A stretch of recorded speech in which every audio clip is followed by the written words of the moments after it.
Bonjour les amis, où que tu sois dans le monde, mon ami, je te passe mon bonjour. Les amis, aujourd'hui en France, défendre sa dignité est devenu un crime pour certains. Sarah Sadman vient de franchir un nouveau cap dans l'indécence. Elle nous explique tranquillement que si tu es maltraité au travail, si tu n'en peux plus de tes conditions de travail, il ne faut pas que tu y restes. Il ne faut pas faire grève. Il faut changer de métier. Écoutez-la. Quand vous êtes, enfin, pardonnez-moi, mais quand vous n'êtes pas content de vos conditions de travail à ce point-là, il y a un moment où vous changez de travail, vous arrêtez de faire grève tous les ans et de polluer la vie de millions de Français qui n'ont rien demandé. J'ai regardé le coût des grèves, ça coûte énormément d'argent, notamment une fois en 2019 où c'était 600 millions d'euros parce que c'était une grève à rallonge. Je pense que quand vous n'êtes pas satisfait à ce point-là, voilà, vous démissionnez, vous changez de travail parce que je pense à des professions comme les aides-soignantes, les infirmières, il y a plein de... Comment ? C'est tellement confortable. Oui, mais il y a tellement de professions qui galèrent, les aides-soignantes, les infirmières, il y a plein de professions qui ne font jamais grève, qui travaillent parfois 7 jours sur 7. Voilà les amis. Donc, pas de lutte collective, pas de revendication, pas de solidarité. Tu te tais, tu t'écrases, tu démissionnes. Donc, dans son monde aseptisé, quand tu souffres au boulot, tu n'essayes pas, surtout pas, d'améliorer les choses. Il faut que tu partes. Tu t'en vas en silence. Tu te tais.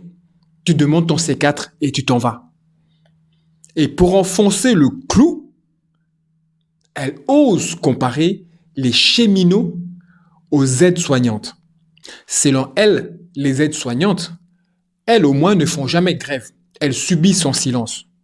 Donc, si elle subit en silence, alors les autres devraient faire pareil. Donc, autant vous dire que nous ne vivons pas dans le même monde. Nous ne vivons pas dans le même monde que cette bourgeoise. Déjà, ce qu'elle dit là est totalement faux. Les personnels hospitaliers font grève aussi. Bien sûr qu'elles font grève. Seulement, quand le personnel hospitalier font grève, ça n'empêche pas cette bobo de monter dans sa belle voiture et aller travailler. Parce qu'elle ne les voit même pas. Ce personnel-là font grève parce que ce personnel, ils se battent pour obtenir des moyens pour sauver leurs patients, pour garder un minimum d'humanité dans un système qui les broie. Simplement, quand le soignant font grève, comme je vous l'ai dit, ça ne l'empêche pas à elle, la petite bourgeoise parisienne, d'aller bosser, d'aller dans ses petits rendez-vous à cocktail, d'aller voir son petit copain fortuné. Parce que si tu n'as pas d'argent, si tu ne peux pas l'amener à un endroit où le coca coûte 300 €, ben, t'as pas le droit de parler avec elle, t'as pas le droit de sortir avec elle. Je sais pas si vous avez vu là, j'exagère un peu, hein, mais c'est pas loin, c'est pas loin. Je sais pas si vous avez vu la vidéo qui était sortie quand elle le disait. Je ne sais même pas si j'ai fait une vidéo là-dessus, mais je ne pense pas. Enfin, je sais pas. Mais elle disait que si quelqu'un la date, tu ne peux pas la dater déjà au McDo, tu ne peux pas la dater dans un petit café du coin, non. Tu dois la dater dans un endroit.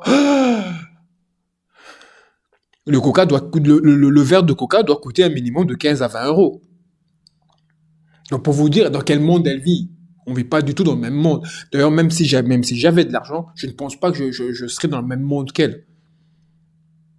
Parce que elle est hors sol. En fait, elle n'est pas hors sol. Elle veut se faire hors sol. Donc forcément, comme ça ne l'empêche pas d'aller boire son petit verre, son petit café, tout ce que vous voulez. Donc évidemment, ça fait moins de bruit dans les médias. Comme elle ne le voit pas, donc ça ne la dérange pas. À partir du moment où elle ne s'est pas déplacée, eh bien vous, petit peuple là, pourquoi tu râles? Change de métier au lieu de m'empêcher de monter dans ma belle voiture et aller travailler. Si t'es pas content avec ton boulot, change, va ailleurs. Surtout, ne cherche pas un moyen d'améliorer ton travail. Non, non, non, non. Au lieu de faire grève, va-t'en. Parce que pour elle, on fait grève parce qu'on souffre. Et même si c'était vrai que le personnel hospitalier ne font pas grève, comme elle dit. Alors, depuis quand la souffrance silencieuse est-elle devenue un modèle? Depuis quand l'humiliation doit être une norme? Ce que la petite Nabila des Barreaux, c'est qu'elle propose, c'est simple. C'est ferme-la, subis et accepte. Ou va voir ailleurs. J'aimerais pas la voir comme patronne. Oh là là. La logique de résignation totale. Une société où ceux qui ferment leur gueule seraient les héros et ceux qui se battent pour leur dignité seraient des égoïstes, d'après Nabila de Barreau. Mais malheureusement, l'histoire n'a pas été écrite par les lâches, madame. Ah non! L'histoire a été écrite par ceux qui se sont levés, qui ont résisté et qui ont fait grève, parfois au péril de leur vie. Je vous donne quelques exemples. Et je suis sûr que vous le savez.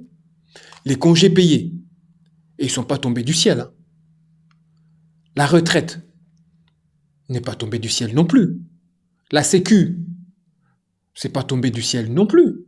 Tout ça, c'est le fruit de combats, de grèves et des blocages. Quand tu as ça, tu es bien contente, non? Alors non.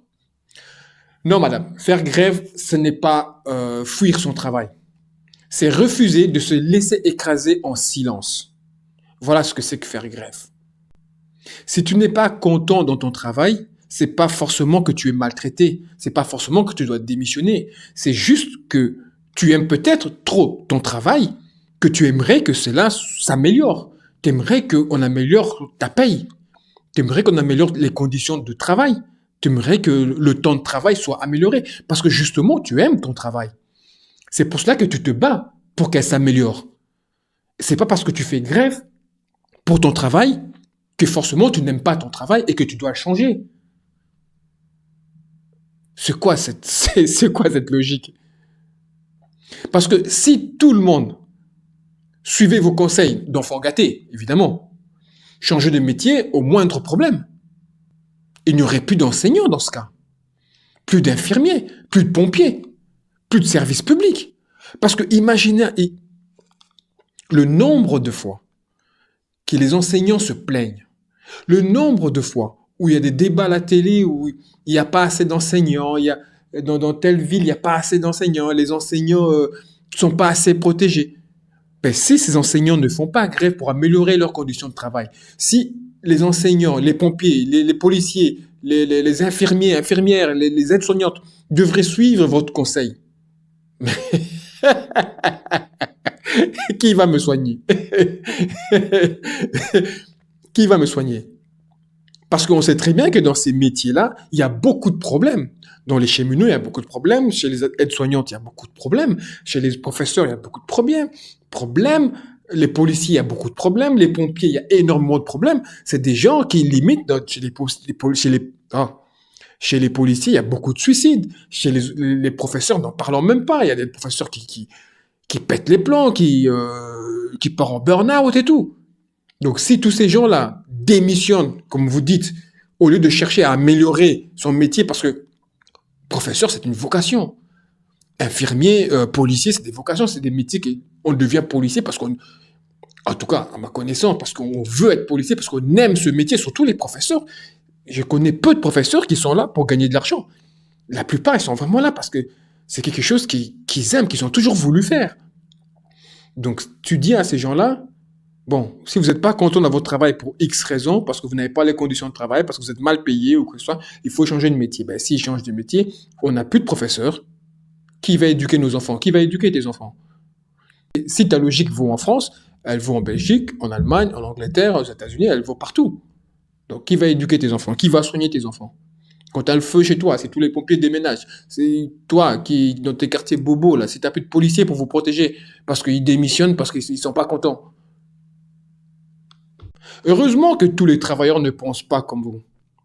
Sinon, tout le pays serait déjà mort. Vous savez que l'algorithme YouTube, il regarde souvent les pouces et les commentaires. Donc, plus vous laissez des pouces, plus vous laissez des commentaires, plus la chaîne est vue. Sur ce, les amis, on se retrouve à la prochaine vidéo. Restez in touch. Que la paix soit sur vous, les amis.